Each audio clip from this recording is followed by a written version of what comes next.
다룰 게 이제 플로렌스라는 데입니다. 플로렌스 옆에 이제 시에나라는 데가 있었고 볼로냐라는 데가 있는데 이제 시에나랑 플로렌스랑 원래 경쟁 관계였어요. 그러다가 이제 플로렌스로 완전 이제 르네상스에 넘어가게 되죠.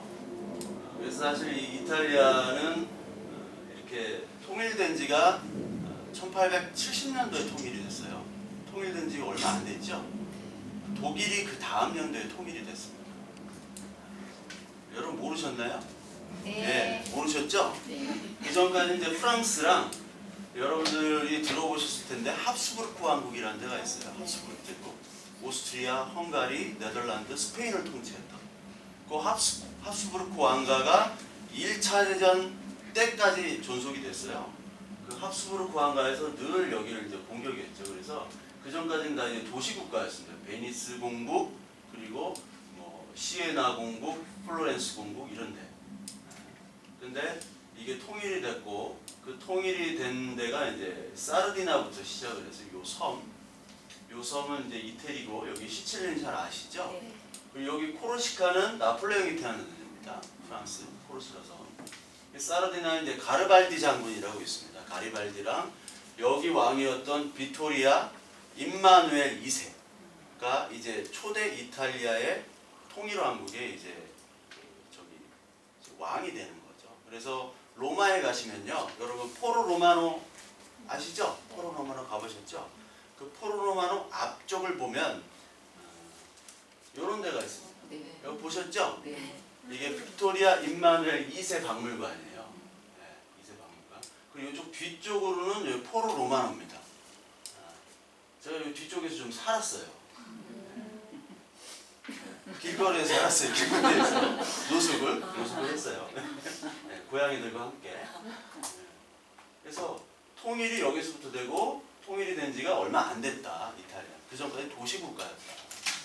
그래서 유럽은 도시국가의 의미가 있어요. 그래서 통일이 쉽게 이유가 될 수가 있었고, 그러니까 다 도시로 가지 국가의 의미가 별로 없잖아요. 유럽은. 특히 가장 강한 국가가 이 피렌체였습니다. 피렌체를 보시면 여기 이렇게 쭉 나와 있죠. 여기가 그 유명한 이제 두오모. 여기는 뭘까요? 여기 다리. 그 무슨 금강다리. 네, 그건데 뭐. 예. 갑자기 다리. 그거? 예. 배는 폰트 베키오라고 베키오 다리. 베키오. 예. 요 근처에서 이제 단테와 베아트리체가 이제 만나죠. 그리고 여기 이제 시에나 광장이 여기 있고, 여기는 이제 미켈란젤로 언덕에서 찍은 거예요. 그리고 이게 잘 아시는 이제 두오모. 가보시면은 이게 만져보셔야 돼. 이 대리석 질갑을. 네. 만져보고 보고 듣고. 그래서 여기가 지오토가 만든 이제 종탑이고요. 요 뒤가 이제 브룰레네스키가 만든 이제 돔이 되겠죠. 이게 그 대리석이 이태리 이제 색이 있는 대리석이에요. 칠한 게 아니라. 북쪽에도 대리석이 많지만 남쪽에는 더 많습니다. 대리석이. 그래서 어디를 가더나 대리석은 이제 이태리는 이제 흔하다. 제가 하도 빨리빨리 해야 되기 때문에 시간이 없어가지고. 네. 이게 이제 밤에 볼 때. 요 야경. 선생님, 이 자료 다 선생님 다 직접 찍으신 거예요? 아, 제가 찍은 건 이제 저기 그때는 디지털 카메라가 아니어가지고 네, 다른 걸로 이제 한 겁니다. 네. 제가 찍은 것도 있고. 네. 이게 야경이 멋있죠? 네. 피렌체를 가면 이렇게 멋있습니다. 그래서 이게 이제 가장 상징하는 피렌체에 상징하는 건데 아까 말씀드렸듯이 이 로렌초 교회를 가셔야 된다는 거예요. 낮에는 이렇고 이게 여러분들 냉정과 열정 사이라는 영화인데 이거를 보시면은 요 준세랑 이게 진해림이라는 중국 배우예요. 여기 위에 올라가서 만나죠. 여기 위에.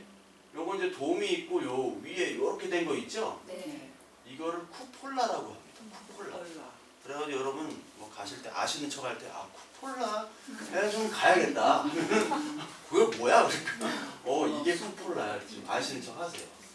여기 위에 올라가면 이제 다 빨간색으로 돼 있습니다. 그리고 요 강이 아르노 강이라는 데요. 피렌체.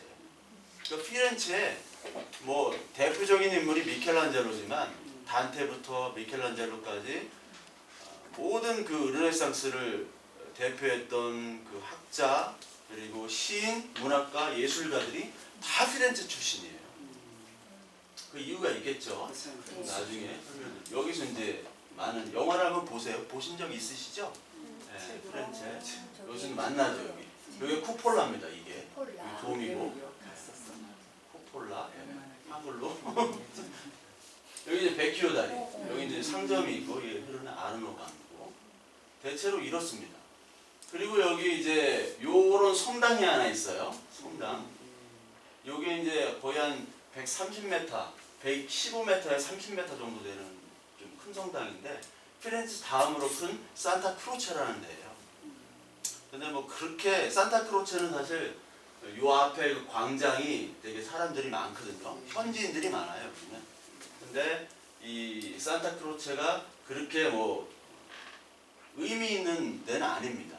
근데 요렇게 돼 있고 요게 좀 이쁘긴 해요. 그쪽이.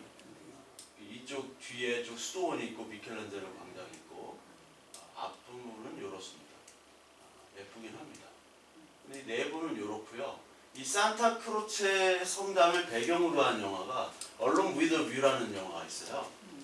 뭐 제임스 아이보리 감독이 한 건데 키스 장면이 많이 나와요. 이 피렌체는 키스를 부르는 도시야. 파리도 그렇지만 키스를 부르는 도시예요. 그러니까 여러분 뭐 남편분들이 가시면 키스를 부르진 안 부르죠. 화가 날 거예요. 이태리 남자들이 잘생겨가지고 이태리 얘들은 그냥 그 동양 여자만 보면 하도 추궁거려가지고 오히려 더 관계가 악화되니까 남편분이랑 가지 마세요. 얼른 위더 뷰에서 전망 좋은 방이라는 비디오가 있어요. 이거 영화 이제 보시면 될 거고. 그래서 이제 산타 크로체 성당이 많이 나옵니다. 이게 보세요. 여기 창문이 딱 있는데 여기 두오모 있죠. 시에나 여기 그 시청탑 있죠. 얼마나 좋아요. 키스를 부르겠죠. 본 젤라또. 이 산타 크로체 근처에 이제 아이스크림 가게가 많습니다. 그래서 저도 이제 젤라또를 먹어봤는데 그거 먹다가 이 베스킨 라빈스는 못 먹어요. 왜냐면 물감 탄 거 같고 이거 드시다가 이제 그냥 여행 오시면 안 된다고 제가 이렇게 이걸 드리는 거예요. 이것만 드시고 오는 게 아니라 이것도 보시고 특히 이 산타 크로체 앞에는 이게 누굴까요? 네, 단테라고 써 있죠. 근데 야 너 단테 아니? 자녀들한테 물어보면 축구 선수도 단테가 있어요. 예. 그 단테를 단테라고 하지. 이 단테 알리기에리 하면서 이탈리아 하면서 MDCCC LXV라고 나왔습니다. 이게 뭘까요? 예? 연도입니다. 연도. 그 몇 년도죠? 16세기, 15세기. 15세기. 예. 마음대로 지금 막 던지시는데. 예. 이게 이제 로마 숫자를 보시면 알아요. 로마 숫자 1부터 5는 아시죠? 네. 요거 5는 아시죠? 5. 네. X는 뭐예요? 10. L은 뭐예요? 셀. 예. 100. L 50. 150. C는 뭘까요? 100. 100. D는 뭐죠? 1000. 500. 네. M은 뭐예요? M 밀리언 1000. 1000. 100년, 네. 1000년. 그러니까 500. 500에다가 30. 300을 더하면 800입니다. 1800. 1800 뭘까요? 65. 65년. 왜 겨울에 네. 저걸 뭘 저렇게 어렵게 써 글자 네. 하니까 쓰지. 그렇죠. 근데 있어 이게 보이네요. 있어 보시죠. 있어 보여요. 네, 있어 보여요. 1853년 보니까 있어 보이네요. 그러니까 건물마다 사실 이런 게 다 써 있어요. 로마관 판테온도 있고 다 써 있습니다. 그래서 여러분 뭐 같이 가다가 보면 딱 아는 이거 있는데 만들었구나. 딱 이렇게 하시면 여러분 그게 그거였구나. 이게 대단한 건 줄 알아요. 네, 대단한 건 줄 알았지만 아무것도 아니라는 거. 자, 여러분 사실 뭐 인문학이라는 게 대단한 거 같지만 아무것도 아닌 거예요. 50몇 년이라서? 1865년. 10하고 50하고 15년? 예. 1865? 예. 네, 알겠습니다. 1865. 안 쳐야 되는데. 네, 아는 수가 있어요. 이 단테가 나옵니다. 단테. 알리기에리. 이 단테가 사실 그 단테와 페트라르카라는 사람이 있습니다. 이 페트라르카 두 명이 르네상스는 사실 포문을 열었어요. 르네상스의 포문을 열었는데 왜 열게 됐냐면 단테가 이게 이제 신곡이라는 게 라 디비나 코메디아. 원래 이제 신곡이 코메디아였는데 그 라 디비나를 나중에 넣었어요. 신곡이라는 게 뭐냐면 지옥과 연옥과 천국에 대해서 쓴 겁니다. 그러니까 이제 카톨릭 신자 계세요? 예, 카톨릭 신자분들은 연옥이라는 게 있죠? 제 이름이에요, 선생님. 예, 연옥이세요? 불경대 원래는 게 관심 없는데. 관심 없는데 제 예, 예, 예. 이름이에요. 연옥, 지옥, 연옥, 천국. 근데 이 지옥의 모습과 연옥의 모습과 천국의 모습을 묘사한 거예요. 묘사했는데 사실 지 마음대로 묘사한 겁니다. 그러니까 성경의 내용이 아니라 여기에 인간의 이성, 헬레니즘적 사고가 들어간 거죠. 그래서 이 천국, 지옥, 천국은 어디냐면은 이 단테가 좋아하는 여자가 누구였어요? 베아트리체. 네. 이 배씨를 만나는 게 천국이에요. 그러니까 지가 원하는 천국을 만든 거죠. 배씨를 만나는 게 천국인데 거기까지 가는 과정에서 누구를 대동하냐면 베르길리우스라는 사람을 대동합니다. 베르길리우스가 이 BC 20년 요 정도에 살았던 사람인데 이 베르길리우스가 뭐냐면 아이네이드라고도 하고 아이네이스라고도 합니다. 드와 스 비슷하니까 아이네아스라는 사람이 모험을 하는 것들을 그린 것이 바로 아이네이드라는 책인데 서사시입니다. 이걸 베르길리우스가 만들었어요. 이걸 줬는데 이 베르길리우스는 로마의 기원에 대해서 얘기를 해요. 근데 이걸 어디서 카피했냐면요. 여러분 그리스와 로마는 하나로 묶잖아요. 그리스 로마 신화라고 하죠. 왜 하나로 묶을까요? 네? 왜 하나로 묶을까요? 그리스 로마. 로마가 그리스를 카피했기 때문에.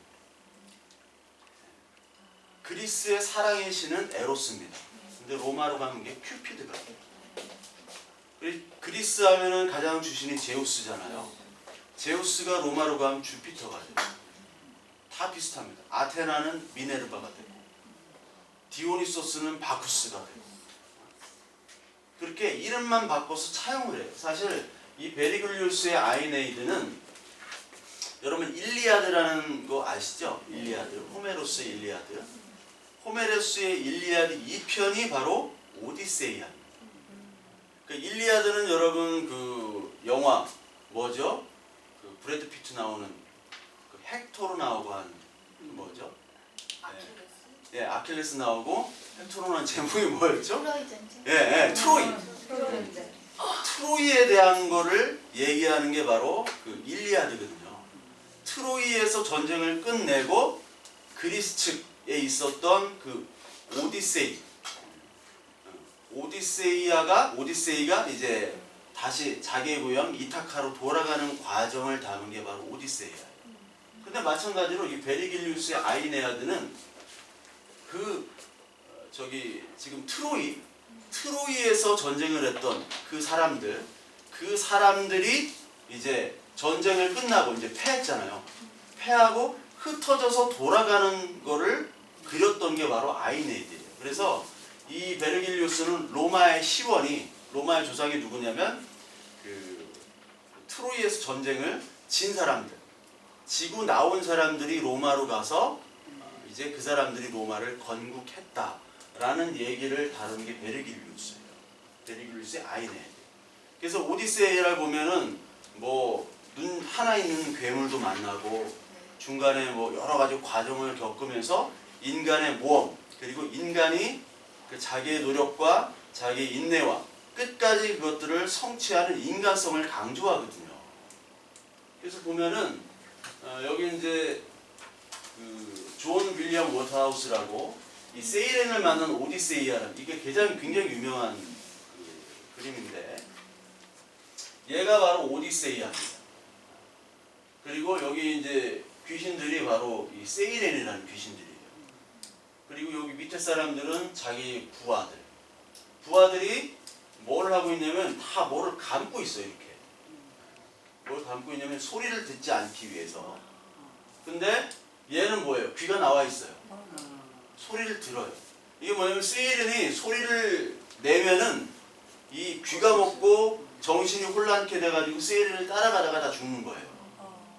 근데 이 종들에게는 야 니들은 내가 시킨 대로만 해. 예. 귀를 듣지 마. 너희들이 일을 해야 되니까. 근데 이 자기는 묶어요. 못 움직이게. 그리고 세일인이 내는 소리를 들으려고 하는 거예요. 이게 뭐를 상징하냐면 인간의 적극적인 인간성의 반영. 인간의 노력과 인간다움. 특히 이 아리스토텔레스나 플라톤이 얘기할 때 인간다움 말에 아레테라는 말을 쓰거든요. 헬라어 말로. 아레테. 아레테는 가장 인간답게 살고 인간답게 죽는 게 뭐냐. 인간의 불굴의 의지, 모험. 그거를 통해서 인간이 가지고 있는 노력을 최대한 높여서 자기의 성공을 이루는. 근데 그 성공이 어떤 육적인 성공보다도 정신적인 성공을 많이 얘기했던 게 플라톤과 아리스토텔레스였죠. 그래서 그거를 이제 상징하고 그거를 만들기 위해서 국가라는 이데아를 만들려고 했던 게 바로 플라톤이에요. 그래서 플라톤의 리퍼블릭 여기 책도 있더라고요. 국가론 보면은 그게 저기 인간의 어떤 이상향의 국가를 만들려고 했고, 특히 플라톤은 이제 시칠리아 가가지고 그런 국가를 만들려고 하다가 실패해가지고 오히려 감옥에 갇혀요. 그래서 아 이런 이데아는 하기 힘든 거구나 나중에 고백을 해요. 플라톤 국가 가면 완전히 공산국가잖아요. 이게 공산국가. 그렇죠. 거기는 군주가 결혼을 해야 됩니까? 결혼 안 해야 돼요? 결혼 안 해야 돼요. 근데 애는 계속 낳아야 돼요. 그러니까 우수한 유전자만 가지고 있어야 돼요. 유치원도 국가에서 관리하지만 우수한 유전자만. 완전 공산 독재 국가입니다. 그래서 누가 통치해야 되냐? 가장 지혜롭고 가장 용맹하고 그런 철인 통치라고 하죠. 철학할 때 철자를 넣고 철인 통치. 근데 그걸 비판했던 사람이 이제 칼 포퍼가 열린 사회와 그 적들이라는 책이 있어요. 이 오픈 소사이어티 해야 되는데 이게 플라톤처럼 군주가 딱 해놓고 자기 독재 통치하면서 자기가 의롭게 된다는 것은 말이 안 된다. 절대 권력은 곧 절대 부패하게 되어 있다. 그걸 이제 말한 거죠. 그래서 이 베르길리우스의 아이네아드는 그 오디세이아를 카피한 겁니다. 여러분 그리스와 로마의 문명을 보시고 건축을 보면 그리스 것들이 더 잘 돼 있고 로마는 오히려 제국주의적인 그런 건축들이 많고 섬세함이나 어떤 그런 인간적인 비례 그걸 따지는 거에서는 그리스가 훨씬 앞서요. 그래서 르네상스 전까지는 모든 건축이나 회화나 이런 것들이 인간적인 미, 아름다움을 그렇게 추구하지는 않았어요. 근데 르네상스 와서는 이제 그것들을 더 추구하게 되는 거죠. 그러기 위해서는 이제 수학적인 사고가 필요하고 플라톤적인 비약이 반영이 돼야 되고 그 플라톤에서 더 나간 신플라톤주의가 있어요. 제가 이런 것들을 다 설명하기 전에 역사와 철학을 여러분 아셔야 된다고 그랬죠. 성경도 아셔야 되고 그것들을 얘기하려고 했는데 지금 시간이 안 될 것 같아. 도저히. 네. 신고전주의가 신플라톤주의예요? 네? 신고전주의가 신플라톤. 네, 전혀 다른 겁니다. 신플라톤주의는 이미 지금으로부터 한 1800년 전 이제 플로티누스에 의해서 뭐 영주의랑 섞인 건데 영주주의라는 게 여러분들 잘 모르실 거예요. 그노스티시즘이라고. 근데 설명하자면 너무 길고 이제 플라톤주의를 약간 변형한 겁니다. 나중에 이제 설명을 드릴 거예요, 제가. 왜냐면 이 신플라톤주의를 표방하는 가장 위대한 예술가가 바로 미켈란젤로. 그런 미켈란젤로를 그냥 조각이나 하고 그림이나 그리고 건축 좀 하는 이런 사람으로 아시면 안 돼요. 메디치가의 양자였습니다. 그리고 미켈란젤로가 1475년에 태어나고 우리나라 나이로 90살까지 살았어요. 되게 오래 살았거든요. 근데 똑같은 연도에 태어난 사람이 나중에 교황이 돼요. 레오 10세라고. 메디치가의 자손입니다. 그러니까 메디치가의 자손이면서 그 교황이었던 사람이랑 맨날 그냥 같이 놀았던 거예요. 그러면서 거기에 마르실리오 피치노라는 신플라톤주의 학자가 있는데 그 학자를 그 메디치 가문이 데려다가 학교를 만들었어요. 거기서 배웠던 사람이 바로 미켈란젤로였어요. 미켈란젤로뿐만 아니라 모든 그 미술가들이. 그래서 그냥 미술을 한 게 아니에요. 그냥 한 게 아니라 그의 미술에는 철학, 특히 신플라톤주의 철학이 들어간 거예요. 요거는 이제 뭘까요? 로마에 가면 이게 되게 많습니다. 보신 적 있어요? 로물루스와 또 한 명, 레무스. 네. 로물루스와 레무스가 이제 이게 단군 신화라고 보면 돼요. 로마에. 그래서 AS 로마라는 축구팀이 있습니다. AS 로마. 이게 요걸 상징해요. 로마. 그래서 나중에 이제 로물루스가 레무스 자기 동생을 죽입니다. 죽여서 이름이 로물루스잖아요. 로물루스에서 로마가 나온 거예요. 네. 그래서 여러분들 남자 뭐 중학생 고등학생 애들 축구 좋아하는 애들은 AS 로마를 알 거예요. 네, AS 로마. 그 AS 로마의 요 표시가 뭐냐 이렇게 한번 물어보기도 하고 네, 그러시면 좋을 것 같아요. 이게 이제 단테와 함께 이 뭐죠? 그 르네상스를 연 페트라르카입니다. 페트라르카. 프란체스코 페트라르카가 이제 1404년에 태어났는데 여러분 그 페트라르카가 뭐를 가장 좋아했냐면 아우구스티누스의 고백록이라는 책을 가장 좋아했어요. 이 세계 3대 고백록이 아우구스티누스의 고백록. 그 다음에 마르쿠스 아우렐리우스 황제 있죠? 로마 황제의 고백록. 그 다음에 톨스토이의 고백록. 3개가 있습니다. 근데 이 3개 중에 아우구스티누스의 고백록이 가장 뛰어나고 그리고 이 페트라르카는 그 아우렐리우스의 고백록도 읽었지만 늘 손에 아우구스티누스의 고백록을 들고 다녔어요. 이거를 지금 제가 그냥 막 훑어가는 거예요 지금. 네. 너무 이제 시간이 그래서 훑어가는데 이 페트라르카가 고백록을 가지고 있다는 것은 헬레니즘에다가 헤브라이즘을 붙인다는 얘기예요. 여러분 헤브라이즘은 뭐를 얘기해요? 성경은 인간의 죄와 그 내면의 죄악성을 얘기하잖아요. 그래서 절대자인 하나님을 찾는 겁니다.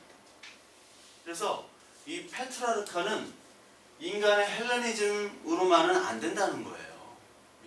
인간이 아무리 플라톤적인 이상향을 가지고 있다 하더라도 플라톤이 직접 이데아를 성취할 수 있는 그런 국가를 내가 다스려 보려고 했는데 안 되거든요.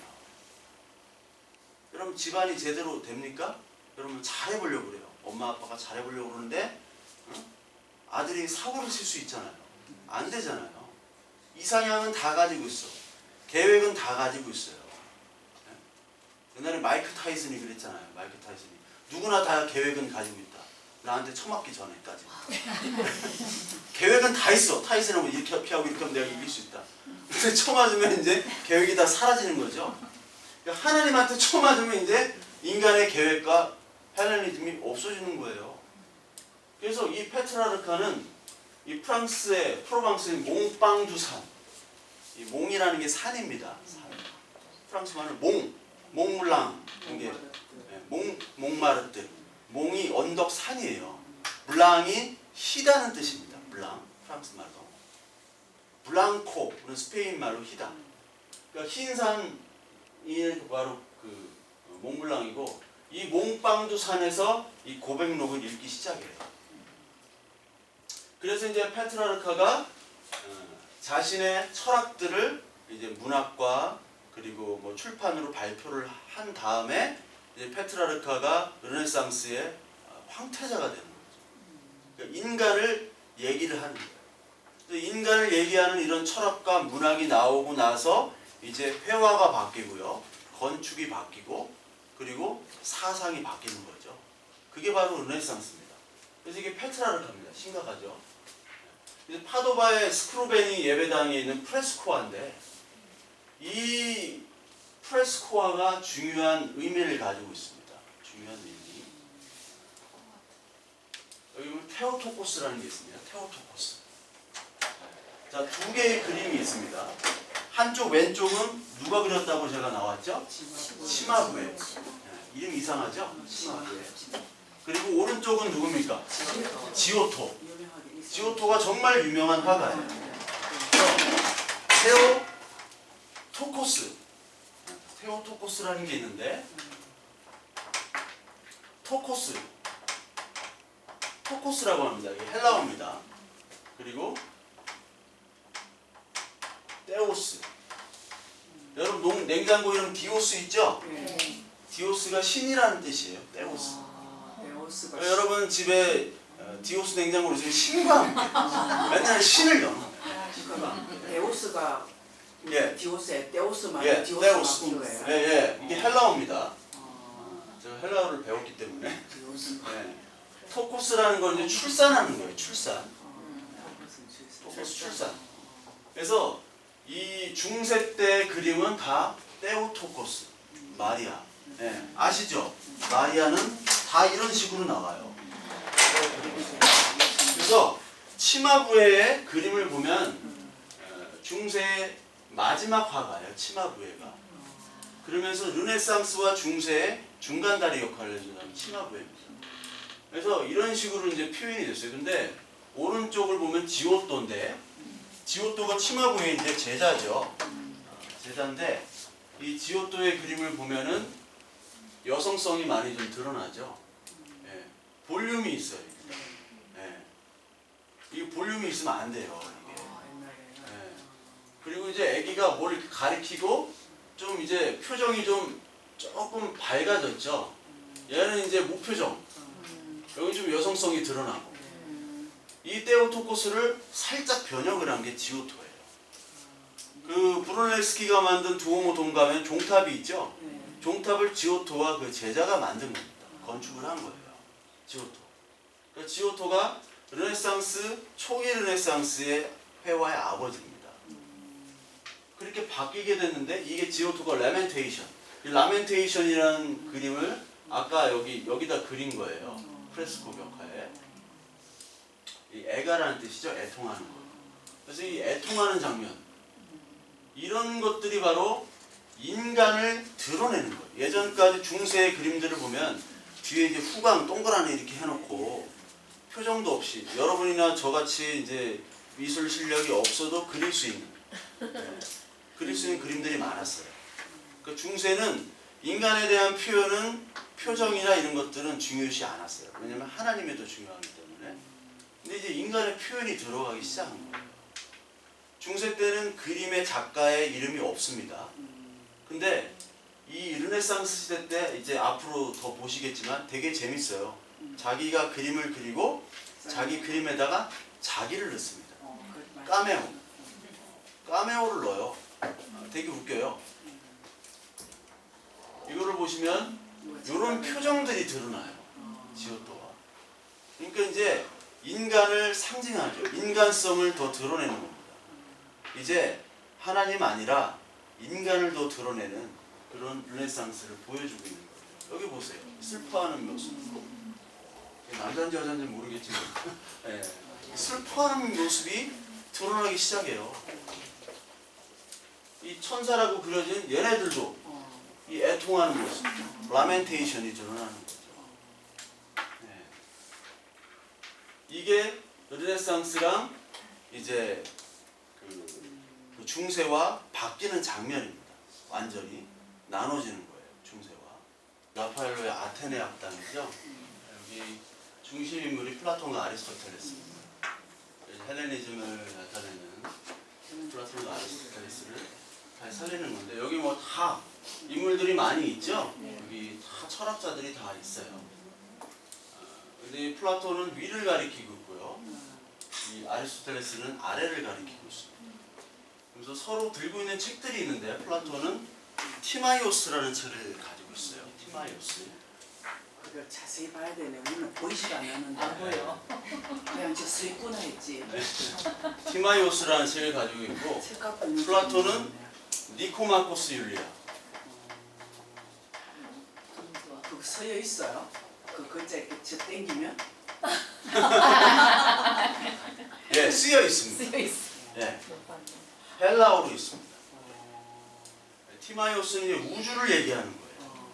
그러니까 플라톤이 얘기하는 우주론이고, 이 니코마코스 율리아는 니코마코스가 아리스토텔레스의 아들입니다. 이 땅의 도덕과 윤리, 이 땅을 중시한 거죠. 그러니까 위가 아래가 만나야 돼요. 그래서 이 헬레니즘도 뭐가 있냐면요, 헬레니즘이 아폴론적인 게 있죠. 아폴론적인 게 있고 디오니소스적인 게 있습니다. 디오니소스. 이거 오늘 조금만 너무 시켜줬어. 네. 선생님 너무 또 그래요? 아니 강사들이 어땠길래 지금까지. 네. 아폴론적인 게 뭘까요? 아폴론적인 거는 합리적인 걸 얘기해요. 이성적, 합리적. 그리고 디오니소스적인 뭘까요? 디오니소스가 로마로 바쿠스죠. 바쿠스가 술 먹고 이렇게 늘어지잖아요. 그러니까 쾌락적 즐기는 거. 근데 여기 즐기는 것도 있지만 이게 이제 어떻게 보면 정신적인 쾌락도 같이 있는 거예요. 디오니소스. 그래서 아폴론적인 거는 이제 합리주의 철학, 특히 이제 칸트, 데카르트 이런 사람, 대륙의 합리론이라고 여러분 들어보셨죠? 그리고 이쪽은 경험주의죠. 영국, 영국 경험주의 쪽이 이쪽이 되고, 특히 디오니소스적인 대표적인 철학자가 바로 니체입니다. 니체 설명하기는 참 긴데 너무 길어요. 근데 니체는 인간의 윤리도덕을 부정해요. 그래서 아이처럼 살아가라고 얘기하죠. 아이처럼. 윤리도덕을 열심히 지키는 사람은 열등한 사람. 위버 맨쉬라고. 위버 맨쉬. 이게 슈퍼맨인데, 이 슈퍼맨은 누구만 가능하냐면 바로 어린아이. 윤리도덕을 벗어날 수 있는 그런 인간들. 그러니까 윤리도덕을 잘 지키는 사람은 그 수준밖에 안 되는 사람. 그걸 벗어나는 것. 그게 구원이다.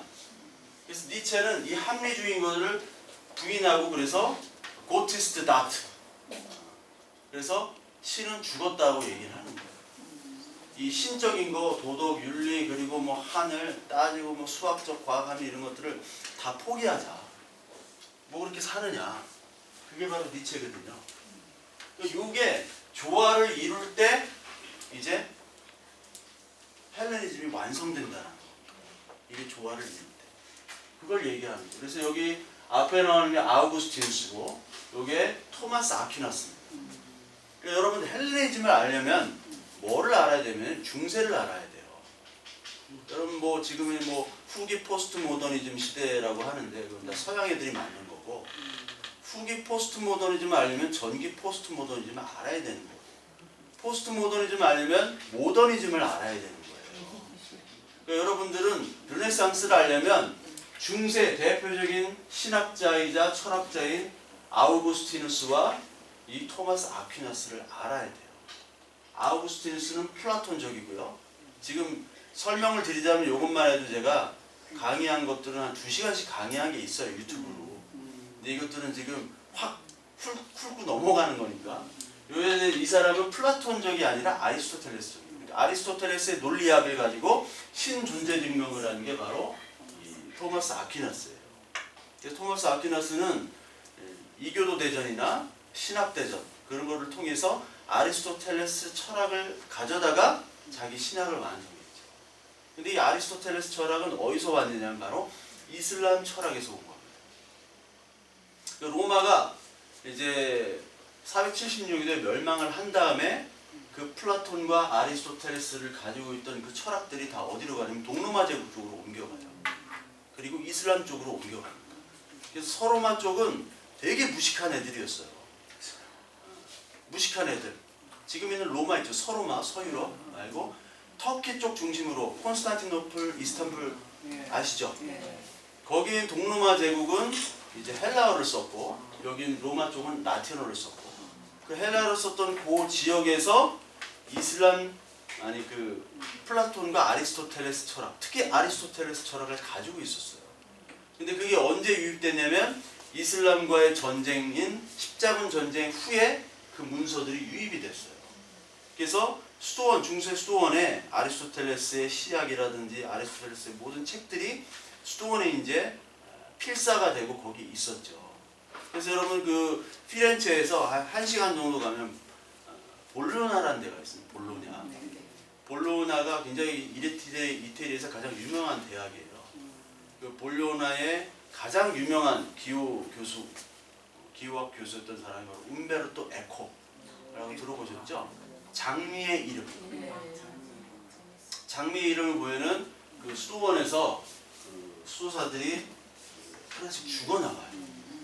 근데 왜 죽냐면은 그 신학 공부는 안 하고 철학 공부, 아리스토텔레스 철학에 빠져가지고 그것만 하다 보니까 이 수도원장이 그 책에다가 독을 묻혀가지고 독 중독 이렇게 옛날에는 책이 이런 책이 아니거든요. 우리나라 지금 현재 쓰고 있는 책들이 아니니까 독 중독이 돼가지고 하나 둘씩 죽는 거예요. 그거 소설을 쓴 사람이 움베르토 에코거든요. 그러니까 이때는 신학보다 아리스토텔레스 철학을 더 많이 해가지고 1271년도에는 파리 대학에서 아리스토텔레스 철학을 금지령을 내렸어요. 그런데 금지령을 내리면 뭐해? 이미 다 퍼졌는데.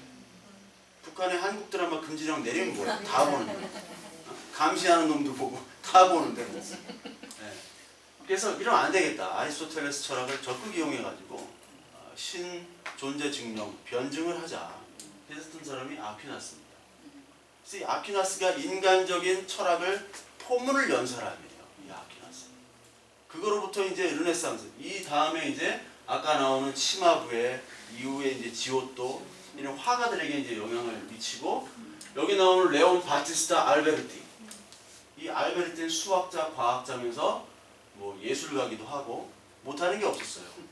이 알베르티가 수학적인 사고를 가지고 이제 모든 일들을 해 나가기 시작할 때 그의 영향을 받은 게 바로 이 레오나르도 다빈치. 수학적인 비례. 이런 거 다 비례를 재잖아요. 이게 아폴론적인 사고거든요. 비례를. 이게 알베르티의 영향이 큽니다. 레온 바티스타 알베르티. 그래서 이런 그리스의 이 비너스 조각은 다 비율을 맞추고 있는 거예요. 수학적인 비율을. 이것도 원반 던지는 이 사람. 이 비율. 그러다가 로마로 가면요. 요런 것들이 별로 없어요. 로마 가시면요. 요런 예술품들이 별로 없어요.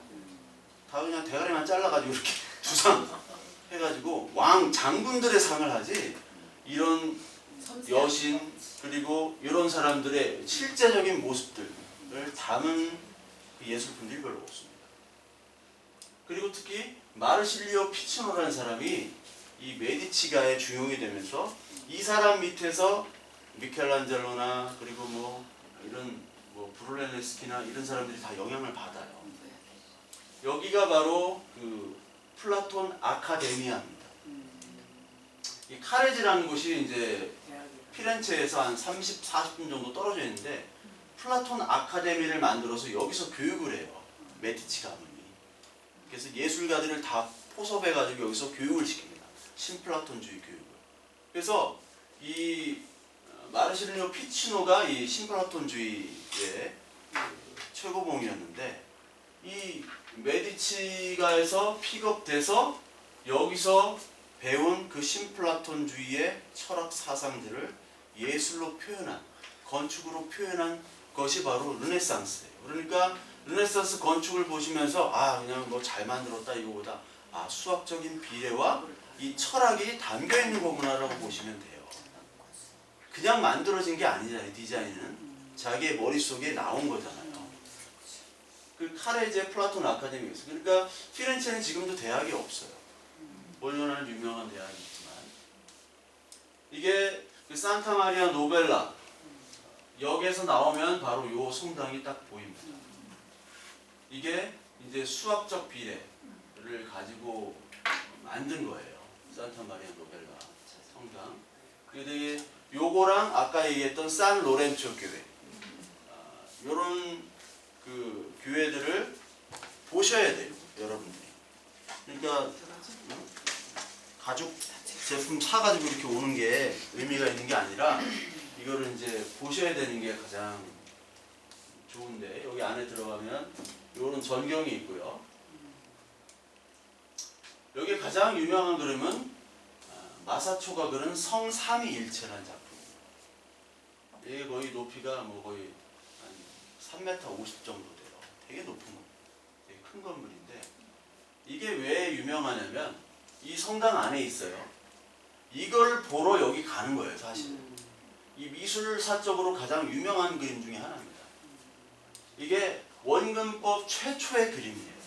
원근법. 아까 치마부에라는 작가가 있었죠? 네. 치마부의 제자가 누구였어요? 지오토. 지오토의 제자가 마사초입니다. 성삼위일체. 여기 성부 하나님이 있고 여기 비둘기가 있죠? 비둘기가 이제 성경에 보면 성령이 성령. 아우란 줄 알았어요. 네. 이게 아우란 줄 알았지만 비둘기입니다. 네. 이게 이제 예수 그리스도를 얘기하는, 이 원근법적인 것을 가지고 얘기하는 거예요. 이게 수학적 비례. 이 인간이 눈으로 볼 수 있는 사실을 표현하자라는 거예요. 그게 중요해요. 그러니까 인간적인 볼 수 있는 눈을 가지고 이렇게 그리는 거예요. 근데 여러분 현대 미술에서 이렇게 그리면 좋은 미술이라고 할까요? 아니죠. 현대 미술은 어떻게 시작됐을까요? 네. 네. 현대 미술이 시작된 것은 바로 사진기의 발명 때문에 그래요. 사진기가 발명이 되자마자 사진을 딱 찍으면 이거보다 더 잘 나오는데 뭐 그릴 필요가 없는 거예요. 네. 인상파가 밖에 나가서 빛의 변화에 따라서 그림을 그리기 시작했는데, 그게 이제 물감이 마르지 않는 물감이 개발되고 밖에 나가서 이제 그릴 수가 있었어요. 근데 이제 후기 인상으로 가다 보니까 사진기가 개발이 됐네. 이제 할 게 없는 거예요. 그 다음부터 이제 폴 세잔 이후로 이제 후기 인상, 그래서 이제 큐비즘, 피카소, 간딘스키, 막 초현실주의. 그래서 뭐 요즘에 나온 현대 미술들은 다 중세 미술이랑 비슷합니다. 중세 미술은 이런 게 아니라 하나의 딱 하나님이나 이런 거 가지고 뭐 예술성이 없어도 되지만 그거 표현만 하면 돼요. 현대 미술은 바넨 유먼 같은 경우는 파란색 줄 딱 2개 긋고 뭐 1,000억짜리 받아요. 1,000억씩 받아요. 이게 무슨 의미냐고. 여러분 아무 의미 없죠. 예. 그러니까 작가의 생각이 들어가야 되는 거예요. 그러니까 현대 미술은 다 초월적인 세계를 표현합니다. 이런 사물을 봐도 이런 뭐 그 스크린이 있다고 해요. 스크린의 이 내부 안에 들어가서 요 점, 선 이런 게 있잖아요. 이런 것들을 더 안에 들어가서 이미지화 시켜가지고 아 이게 스크린이다라고 표현을 하는 게 바로 현대 미술이에요. 그러니까 마르셀 듀상 같은 경우는 1917년도에 변기를 떠다가 셈이라고 했죠. 그게 다 그런 거예요. 현대 미술이. 마찬가지로 이 현실적인 것을 하다가 이제 점점 바뀌는 게 유행이잖아요. 그러니까 이 당시에는 이제 현실이 중요한 거예요. 눈에 보이는 거. 인간이 중요한 거예요. 그래서 마사초라는 작가의 이름도 써놓은 거죠. 마사초. 기를란다요, 마리아 일생, 세례 요한의 일생들이 이 아까 산타노벨라 성당에 있습니다. 기를란다요는 이 미켈란젤로의 스승입니다. 기를란다요. 예. 요 사람이 미켈란젤로 스승인데 미켈란젤로가 너무 뛰어나니까 뭐 그냥 묻혔죠. 가르쳐줘도 가르치다가 포기했어요. 더 배울 게 없느니라. 미켈란젤로는 원래 길거리에서 조각하던 사람이에요. 근데 메디치가의 후원이 없었다면 그냥 길거리 조각하다가 죽을 수밖에 없는 사람. 미켈란젤로가 4살 때 엄마가 죽었어요.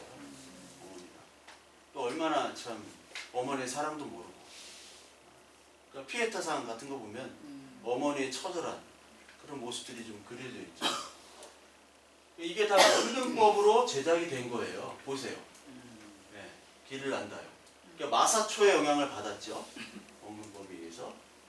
이게 산타 마리아 노벨라 성당의 내부입니다. 이런 그림들. 그리고 여기 산타 마리아 델 까르미네라고 있는데 여기 또 요게 없어요. 네. 그 앞에가 없어요. 꾸민 게. 이거 파사도라고 하는데 파사도가 없어. 산타마리아 델 카르메네가 이렇게 생겼고 여기에 마사초의 걸작을 만날 수 있는 브랑카 제회장이 여기 있는데요. 이 마사초에 요게 이제 아담과 하와, 아담과 이브의 모습이고 요게 이제 예수님 그 베드로가 성전세를 내는 그런 그림이에요. 성경을 좀 아셔야 되고 요 밑에 있는 그림도 이제 설명을 드릴 겁니다. 요거는 이제 마사초가 그린 낙원에서 추방되는 장면이고 우측은 마솔리노라고 요 반대 방향에 똑같은 그림이 있는 거예요. 마솔리노라고. 근데 여기를 보면은 되게 좀 우아하잖아요. 죄를 짓고 이렇게 했는데도 좀 우아한 중세적인 느낌인데 여기를 보면은 막 괴로워하는 모습이 있죠. 에일리언 같이 좀 생겼는데 이게 되게 괴로워하는 모습이 있잖아요. 그게 바로 르네상스 인간의 모습을 사실적으로 표현한 거예요. 여기를 보면은 세를 베푸는 베드로라고 해가지고 보면 이 모습 중세에서 표현할 수 없는 거죠. 네, 막 근육도 있고 막. 근데 이 사람은 되게 추워하고 다 표정이 다 달라요. 중세에는 없는 그런 그림이죠. 이 그림은 더 재밌습니다.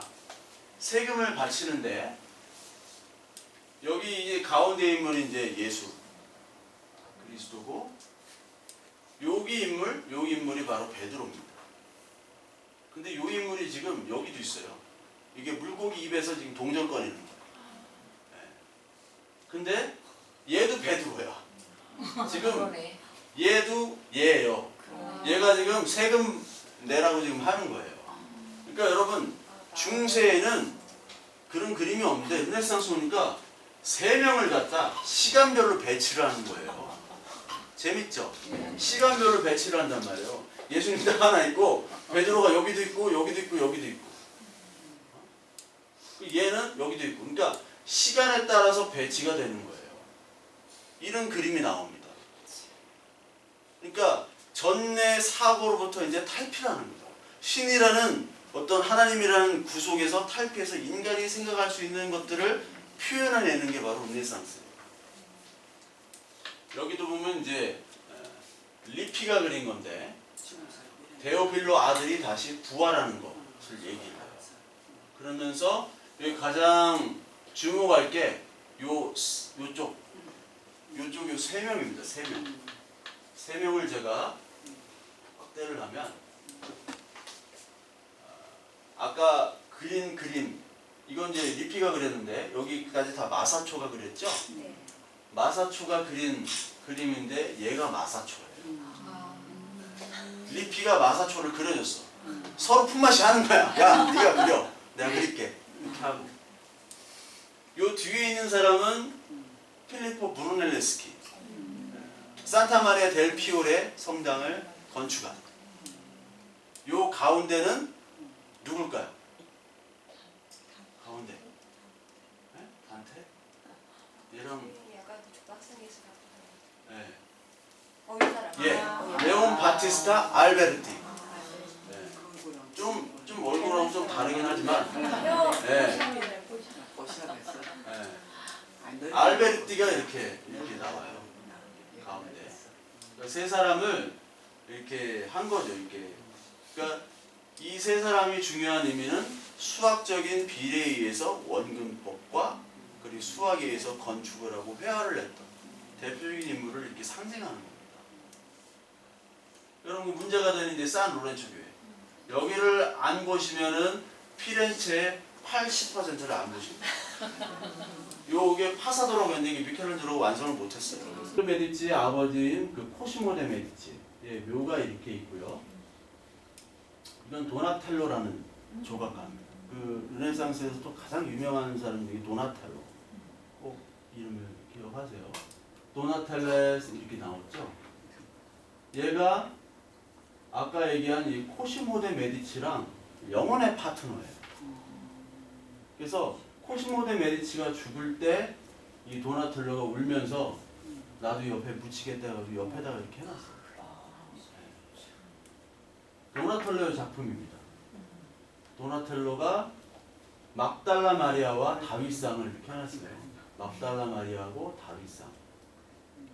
이 막달라 마리아를 보세요. 이게 1400년대 중반의 작품이라고 보여지세요? 초현실적인 어떤 그런 분위기 아닌가요? 여기짜리입니다. 네. 저게 다 머리카락을 표현한 거였니? 아니면 머리카락이지만 이것도 뭐 누더기 같이 이렇게 하는데 천이 막 이 마리아를 이렇게 막달라 마리아지만 마리아를 이런 식으로 표현하지 않았어요. 처참한 어떤 인간의 모습.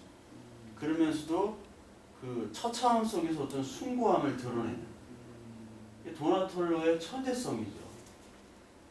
이 다윗상은 너무나 많죠. 다윗상은 너무나 많은데 미켈란젤로 다윗상이 가장 유명하지만 이 다윗상을 보세요. 정말 유쾌하면서도 당당한 그런 모습. 이 도나텔로는 천재 그 조각가였어요. 천재 조각가. 이 도나텔로가 이런 설교단도 만들어서 위에다 이렇게 쌓아놨는데 네.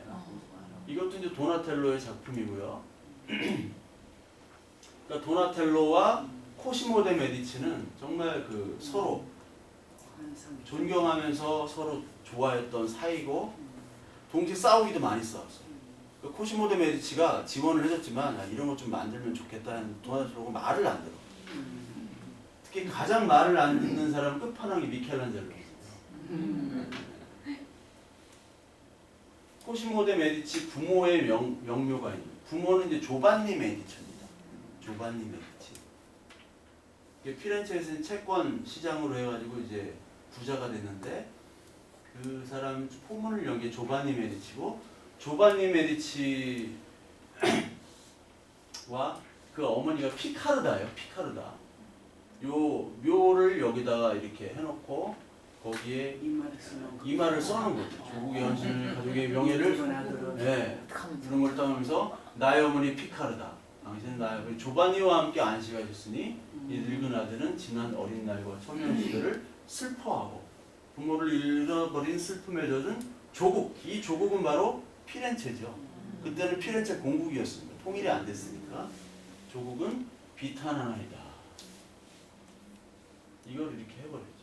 요게 피렌체에 있는 메디치 채플 입구인데 요게 바로 그 메디치가의 문양입니다. 이렇게 요게 이제 6개 장수 돌침되는 별이 5개인데 이거는 6개. 네. 6개. 그러니까 각 가문마다 유명한 가문들은 다 문양이 있어요. 도시마다 다 국기가 있고 지금도 유럽 가면 도시마다 국기가 다 있어요. 왜냐면 옛날에 다 도시국가였기 때문에 유럽이 프랑스와 스페인 정도 빼고 근데 스페인이나 프랑스도 프랑스 말고 스페인은 이제 카탈루냐 지방하고 위에 바스크 지방, 마드리드 쪽 그리고 안달루시아 이쪽은 또 다르거든요. 국기도 다르고 분리 독립하려고 이태리도 마찬가지입니다. 나폴리나 로마 밑으로는 북이탈리안이랑 남쪽 이탈리안이랑 많이 달라요. 네. 키도 북쪽은 훨씬 더 크고 남쪽은 저 정도 키가 제가 182인데 저 정도 가면 이제 거인축에 속합니다. 근데 잘생겼어요 애들이. 근데 백수야. 네. 얼굴 뜯어먹고 살려면 그쪽으로 가면 돼요. 실리에서 마피아 애들이랑 같이 놀면서 이게 미켈란젤로 써있고 누오바 세크레시스티아 스티아 누오바 이게 이제 성구 거룩한 신성구실이라는 거죠. 네. 누오바라는 말을 많이 누오바 이게 스페인 말로 이제 누오보라고 해요. 스페인어는 누오보는 오는 남성형이고 바는 여성형. 이것도 마치 이태리어랑 뭐 스페인어 비슷해요. 포르투갈, 이태리어, 스페인어는 서로 얘기가 다 통합니다. 할머니, 할아버지들도 안 배워도 다 알아요. 이게 신이란 뜻이죠. 새로운 거. 여기를 가면은 들어가자마자 안나 마리아 루이자 데 메디치. 이게 마지막 후손이에요. 메디치가. 이 여자를 끝으로 끊겨요. 메디치가. 네, 1743년도에 죽으면서 이 안나 마리아 루이자 데 메디치가 그 피렌체에 있는 모든 유품들은 사실 작품들은 메디치 거예요. 메디치가. 근데 이 여자가 이제 끝이니까 내가 죽는데 죽기 전에 유언을 남긴다. 나의 그리고 우리 메디치가의 모든 미술 작품, 회화 작품들을 다 피렌체에다가 기증을 한다 해요. 근데 단 피렌체 이외로는 밖으로 반출을 못하는 조건 하에서 이렇게 이제 기증을 하게 되죠. 안나 마리아 데 루이자. 그 동상이 바로 맨 앞에 들어가자마자 이렇게 있고요. 이게 메디치가의 가계도가 또 거기 그려져 있어요. 뭐가 뭔지 모르죠. 이게. 그래서 제가 이렇게 그려봤는데, 요게 이제 그 메디치가의 문양입니다. 이 곳곳에 있어요. 곳곳에. 그 위에는 조반니 데 메디치예요. 그리고 쭉 내려오다가 이제 가장 유명한 그 코시모 데 메디치. 이 코시모 일 베키오. 일이라는 거는 이제 정관사예요. 이태리 말로 정관사. 그리고 삐에로. 삐에로는 그냥 그랬어요. 그러다가 이제 여기 줄리아노, 비앙카, 난니나는 이제 여자들이고, 로렌초 일 마니피코, 마베니피코인데 마니피코라고 이렇게 얘기했어요. 그리고 두 사람이 중요합니다. 특히 이제 줄리아노는 죽어요. 파치가라는 라이벌 가문이 있는데 그 파치가와 전쟁을 할 때 줄리아노가 죽어요. 근데 줄리아노가 피렌체 최고의 미남이었거든요. 줄리아노가 피렌체 최고의 미남이었고, 그리고 줄리아노의 그 맏형 로렌초 데 메디치가 줄리아노를 되게 아꼈어요. 근데 로렌초 데 메디치는 부상을 입고 겨우 살았어요. 그래서 줄리아노가 나중에 결혼을 안 하고 죽었거든요. 근데 결혼 안 한 채 아들이 있었어요. 여자가 있긴 있었나 봐. 볼일은 보고 죽었어요. 줄리아노가 낳은 아들이 줄리오라는데 얘도 좀 개판이야. 근데 얘가 나중에 교황 클레멘트 7세가 됩니다. 그리고 이 로렌조 데 메디치 아들 중에 줄리아노가 있지만 조반니 데 메디치가 있어요. 조반니. 이쪽 그 할아버지의 그 할아버지 맨 조반니랑 이름이 같죠? 네네. 여기 줄리아노, 뭐 삐에로, 조반니 다 있어요. 그러니까 헷갈려. 헷갈리죠? 제가 말씀드려도 모를 거예요. 바로 문 나가시면 잊어버리실 거예요. 그냥 그렇게만 아시면 돼요.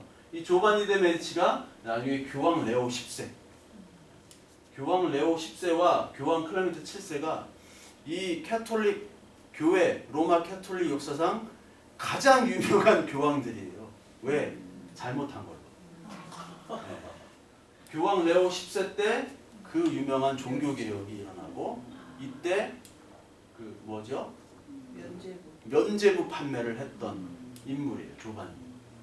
그리고 조반니 후에 교황이 잠깐 있었고, 그 다음이 자기의 사촌동생 줄리오가 조반니 밑에 맨날 따라다녔던 인물이에요. 형 하면서 맨날 따라다녔는데 교황을 시켰어. 이 교황 클레멘트 7세 때 사코 디 로마이라고 있어. 사코 디 로마. 이 사코라는 거는 약탈입니다. 약탈. 제노사이드예요. 학살. 그러니까 로마가 최초로 같은 기독교 계통의, 특히 이제 저기 합스부르크에서 왔어요. 합스부르크의 그 카를 5세가 로마를 침략해서 로마를 다 전멸을 시켜버려요. 다 불태우고요, 다 학살하고 강간하고 그래요. 그 사건이 벌어져요. 요 클레멘트 7세 때. 그래서 르네상스를 알려면 이 피렌체를 알아야 되고, 피렌체의 회화 건축을 알려면 메디치가를 알아야 되고, 메디치가를 알게 되면 세계 역사를 알아야 돼요. 그래서 보면은 코시모 데 메디치, 아까 그 무덤에서 이렇게 파이프 이렇게 하는 거, 그 사람 있고, 그 후손이 로렌조 메디치, 위대한 메디치입니다. 그 아들이 이제 레오 10세. 그리고 클레멘스 7세 이렇게 나오죠. 그러니까 요 인물이나 다 아주 그저 그런 인물이에요. 네. 그러니까 나중에 이제 클레멘스 7세 때는 이 프랑스와 합스부르크 왕가를 이렇게 줄다리기 했거든요. 외교를. 프랑스는 그때 프랑스와 1세라는 왕이 있었고 합스부르크는 카를 5세라는 왕이 있어요. 이걸 보면 되게 재밌는데 합스부르크 왕가는 지금의 헝가리와 오스트리아와 독일을 직접 통치는 안 하고 그냥 명목상 왕이었어요. 독일이기 때문에 신성 로마 제국이었거든요. 이름이. 그리고 스페인을 통치했습니다. 그리고 네덜란드는 식민지를 가지고 있었어요. 그러니까 합스부르크 왕가는 유럽의 최강자였어요.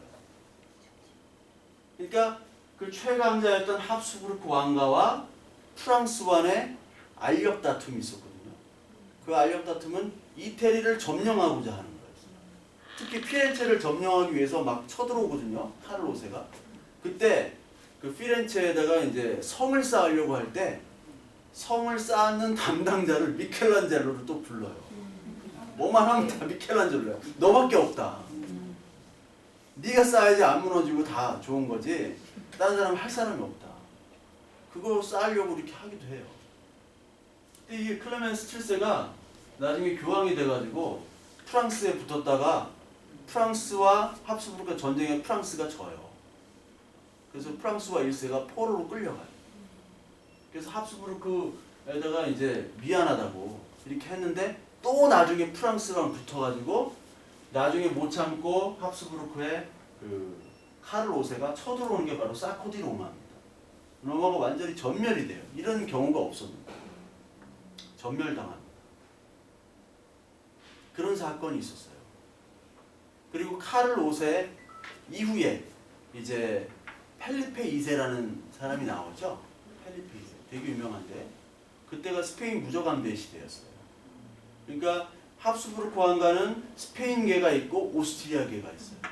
그러니까 아무 계든지 하여튼 스페인이나 오스트리아나 네덜란드, 독일을 다 지배했던 사람이에요. 그래서 그때 영국은 헨리 8세라는 왕이 그 클레멘스 7세 때 있었거든요. 근데 헨리 8세가 부인을 얻었는데 그 부인이 원래 형수였어요. 캐서린이라는 형수. 형이 죽어서 캐서린이랑 싫은 결혼을 한 거예요.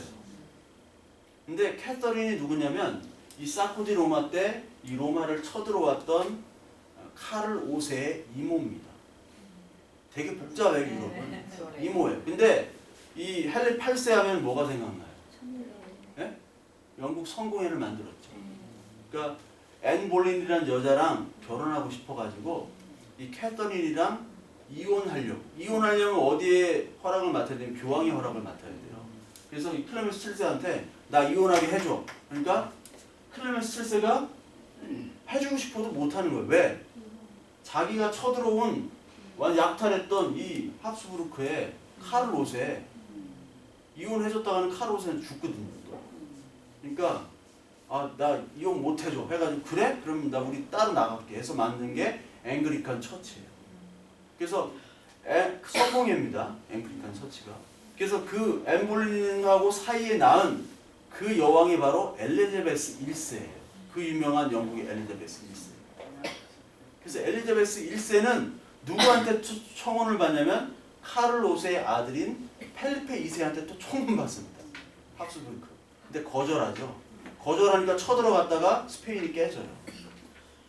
그때 해적 드레이크라는 해적이 있는데 그 해적이 군 사령관이 돼가지고 스페인 무적함대인 아르마다라고 하거든요. 스페인 말로. 그 아르마다를 다 격퇴를 하죠. 그래서 이제 이 메디치 가문이 이렇게 오다가 안나마리아에서 이제 끝나게 되는 게 메디치. 메디치가 없었다면 피렌체도 없었고 미켈란젤로도 없었고 이런 모든 작품이 없었던 거예요. 이런 문양들이 산 로렌조 교회에 등장해요. 이게 메디치 애플 위에 보면 이런 모양들이 있습니다. 이걸 보면 메디치가 문양을 상징하는구나. 그래서 가구에도 저런 게 표현이 돼 있었구나. 예, 가구에도 네, 그러니까 여러분들이 아시는 모든 가구, 뭐 이미지 이런 것들은 다 이런 데서 차용을 하는 거예요. 그러니까 진짜 유명한 디자이너들은 여행을 왜 가냐면 디자인을 영감을 받기 위해서 가는 거예요. 영감을 받기 위해서. 지금도 그 근위병들이 있지 않습니까? 네. 그 바티칸의 근위병들 그게 노란색, 파란색, 빨간색으로 되어 있는 근위병, 창 들고 있는 근위병 그 옷 디자인을 미켈란젤로가 한 거예요. 그러니까 미켈란젤로의 손을 안 간 데가 없습니다. 이것도 미켈란젤로의 작품입니다. 이 신성구실에 있는 그 미켈란젤로가 한 그 영묘. 그리고 요거는 그 프린세스 채플이라고 거기 위에 있는 돔. 이게 미켈란젤로가 조각한 거예요. 이것도. 네무로 공작이라고 줄리아노 데 메디치라고 이게 누구냐면은 아까 얘기한 잘 모르실 거지만 기억이 안 나실 거지만 그 코시모 데 메디치의 가장 아끼는 동생.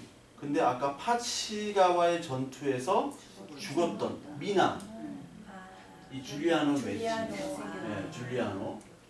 그래서 여기 이제 줄리아노 데 메디치가 이제 석고상. 네. 그래서 석고상을 보면은 여러분 비너스도 많이 하고 그리고 아그리파 그리고 줄리아노 요 세 개가 이제 미대생들이 석고했던 네. 미남 가장 미남이 바로 이 줄리아노. 잘생겼다. 네. 그러니까 석고상 이 줄리아노가 바로 미켈란젤로가 해놓은 거예요.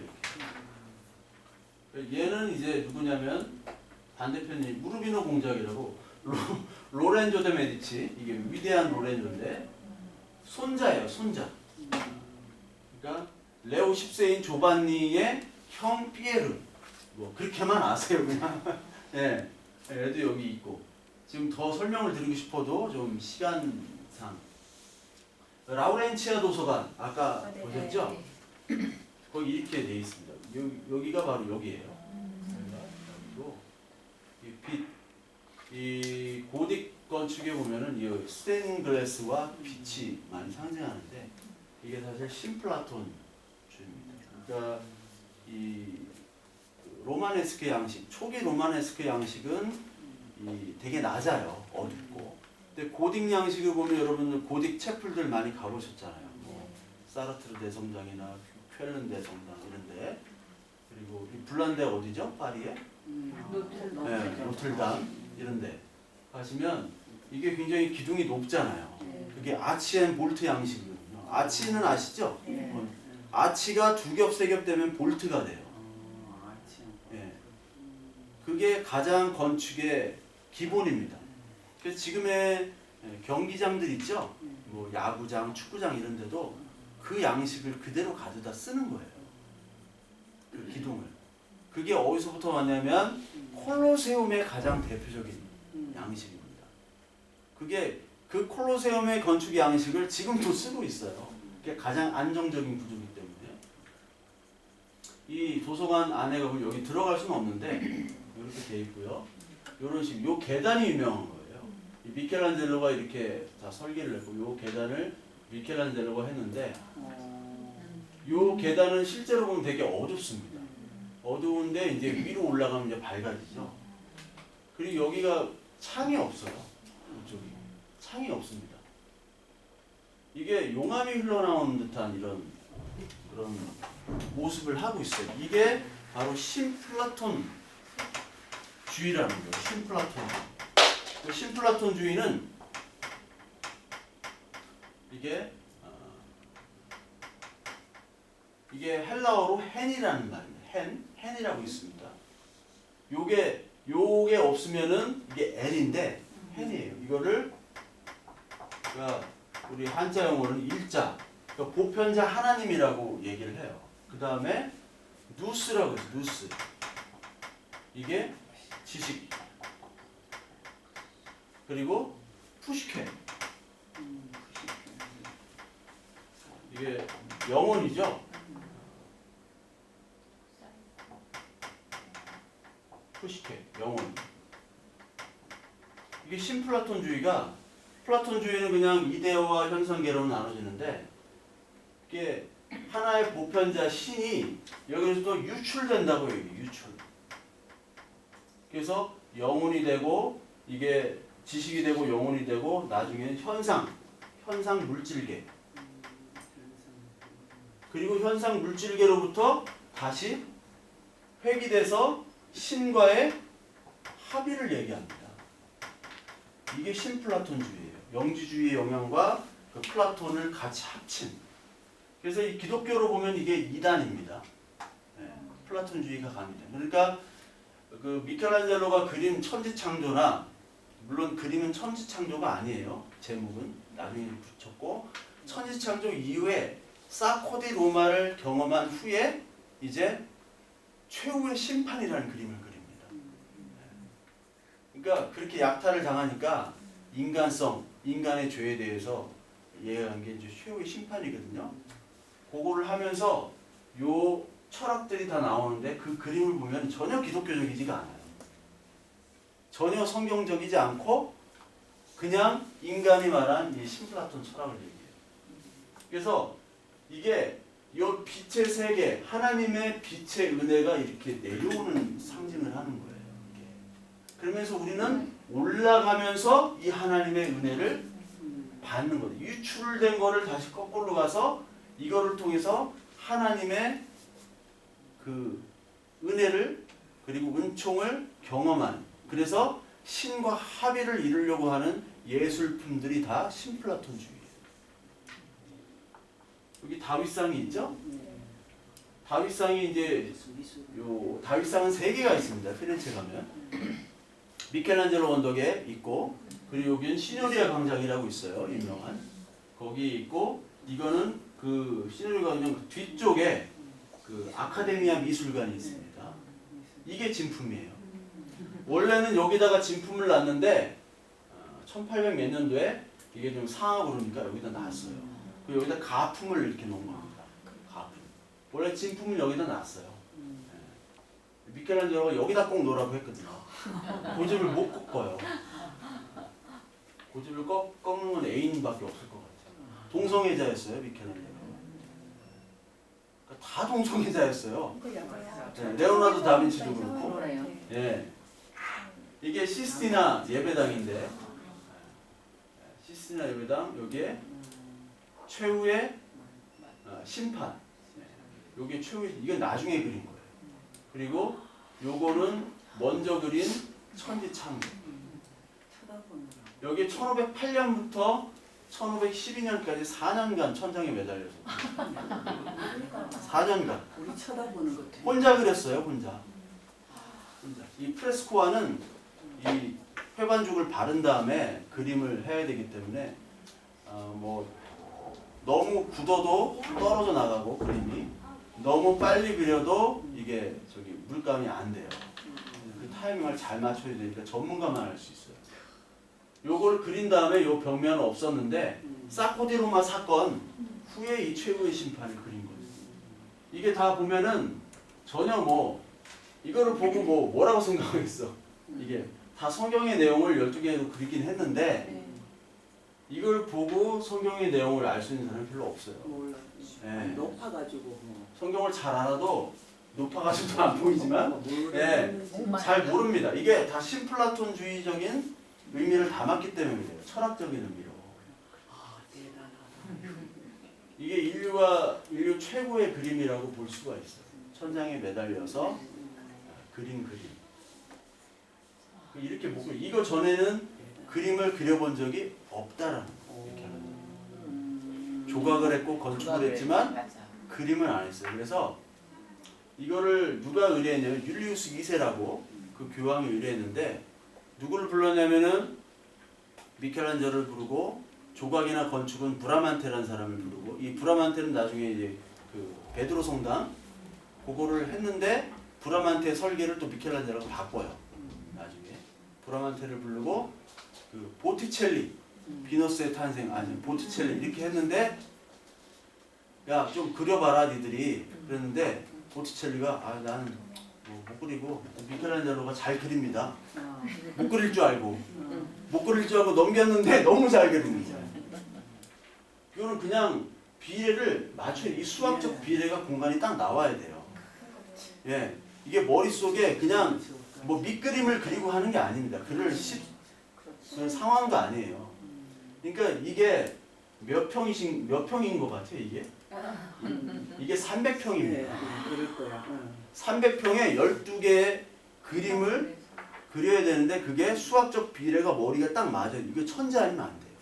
지금은 아무도 못 그려요.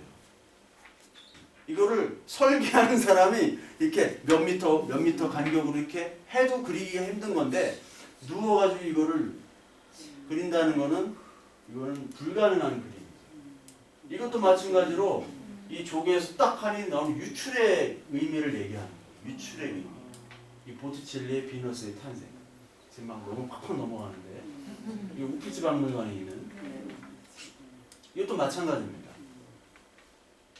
이것도 다 비례적인 제작을 다 한 거죠. 이 두오모들. 이게 성세례 요한 예배당. 그 안에 들어가면 이런 모양이 있고요. 이게 그 유명한 천국의 문. 이거 가품이에요. 이 진품은 다른 데 있습니다. 오페라 미술관이라고 그 뒤쪽에. 이거를 만들려고 21년간 만들었죠. 기베르티가. 기베르티의 문화에 있던 사람들이 바로 도나텔로라고 아까 초현실적인 그 문화의 사람들이에요. 도나텔로. 근데 여기 보시면은 사람 2명이 이렇게 있어요. 요게 기베르티입니다. 지가 지 얼굴을 만들었어요. 오른쪽은 자기 아들. 이게 중요한 거예요. 중세까지 이런 거를 할 수가 없었는데 르네상스는 자기를 드러내는 거예요. 까메오로. 너무 좋은 것 같은데. 그렇죠. 좋아요. 네. 요거는 이제 기베르티가 출품 공모전에서 낸 그 청동문. 공모전에서 이렇게 내가 만들겠다 해서 당첨이 된 거예요. 떨어진 사람은 브룰레네스키. 떨어졌지만 그 두오모를 만들었죠. 이게 오페라 박물관의 진짜 진품입니다. 여기 기베르티예요. 기베르티고 기베르티 아들. 이렇게 만들었고 이것도 진품. 기베르티, 기베르티 아들. 금으로 이렇게. 예, 금으로 다 청동. 예, 금으로 다. 이거는 북쪽에 있는 문인데 이거는 예수 그리스도의 인생, 생애에 대해서 만든 문이에요. 이게 27년 걸렸어요. 예. 요거는 21년 걸렸고 요거는 구약. 아담과 하와부터 가인이 아벨을 죽인 것, 노아 사건, 그리고 모세가 뭐 십계명 받는 것 이런 것들을 지금 그린 거예요. 요건 예수의 생애에 대해서 이렇게 했고, 요 브루넬레스키가 요게 어디 있냐면은 그 두오모 앞에 이렇게 있어요. 지가 보는 걸 딱 이렇게 한 거예요. 예, 그렇죠? 예, 브루넬레스키가 이렇게 보는 거예요. 이 브루넬레스키가 이 그 기베르티와의 대결에서 진 다음에 로마로 갑니다. 로마로 판테온. 판테온 정말 문이 엄청 커요. 판테온이 판이란 말이 헬라어로 이게 모든이라는 뜻이거든요. 테온이 뭐예요? 신. 모든 신을 모신 거예요. 네. 그래서 판테온 로마 가시면은 이게 빛이 나고요. 그리고 비가 와도 비가 떨어져요. 신비로워요. 이게. 판테온 가시면. 판테온을 딱 가시면 브루넬스가 여기서 또 영감을 받았겠구나. 이렇게 생각을 하시겠죠. 돔이라는 게 이 판테온 돔을 모델로 해가지고 그 어디입니까? 이스탄불에 가시면 아야소피아, 하기야 아야소피아 성당이 있어요. 그 돔이 이제 유스티니아누스 황제 때 그게 1500년 전 작품이에요. 대단한 거예요. 1500년 전에 그거를 했다는 거예요. 우리 저기 신라백제 고구려 초창기 싸울 때 그런 거. 그 폼페이 가시면요, 그게 AD 70년도에 있는데 그 폼페이에 가봐서 그 유적들을 보면 우리나라 그 고구려도 아니라 그 고조선 시대 때 이런 거를 했단 말이야. 하면 좀 놀랍죠. 놀라워요. 이게 피렌체 돔을 거기서 영감을 받고 거기서 연구를 한 거예요. 이게 구조적으로 어떻게 안 무너지고 할 수 있냐. 400만 장을 올려가지고 안 무너져야 되는데 이걸 어떻게 인간이 그 당시에 600년, 700년 전에 어떻게 가능했어요? 한지 만드는 거로 상상해. 이 두오모 아까 위에 두오모로 뭐라고 했죠? 쿠폴라. 쿠폴라에서 본 피렌체 다 빨갛습니다. 저는 여기도 올라가 보고 여기도 올라가 보고 두 개 했는데 그 두오모를 보려면 여기 지오토의 종탑을 올라가시고 여기로 올라가 지오토의 종탑에서 보는 게 더 예쁘더라고요. 근데 이거는 가까이서 보면 볼수록 별로 안 예뻐. 네. 멀리서 봐요. 멀리서 봐야지 신비롭고 예뻐요. 네. 가까이서 보면 별로 안 예뻐. 마찬가지죠. 왔다 갔다. 네. 미스 코리아도 멀리서 봐야지. 아니야 미식코리아. 네. 이게 이제 지오토의 종탑에서 본 모습입니다. 보면 별로 이상해. 막 밋밋하고 좀 이상해. 그러니까 여기 사람들이 이게 다 있죠. 쿠폴라 위에 올라가 위에 있는 올라가서. 거고요. 계단이 엄청 여기 쿠폴라 코니스 이런 양식이에요. 이런 걸 코니스라고 합니다. 이렇게 인테리어 하죠 이런 거. 네. 이거 몰딩이라고 하죠. 네. 코니스 해주세요 앞으로. 뭐 코니스 아니 코니스 해달라고. 네, 이렇게 하시면 돼요. 여기는 코니스라고요. 이렇게 더블 필라스터라고 이런 구조들이 다 르네상스 시대 때 이제 이런 건 그 두 개로 이렇게 하고 이 기둥도 두 개로 항상 이렇게 만들어 있어요. 이게 다 그리스식의 변형이에요. 그리스의 모습들을 계속 살리려고 했던 거예요. 그리스의 작품들.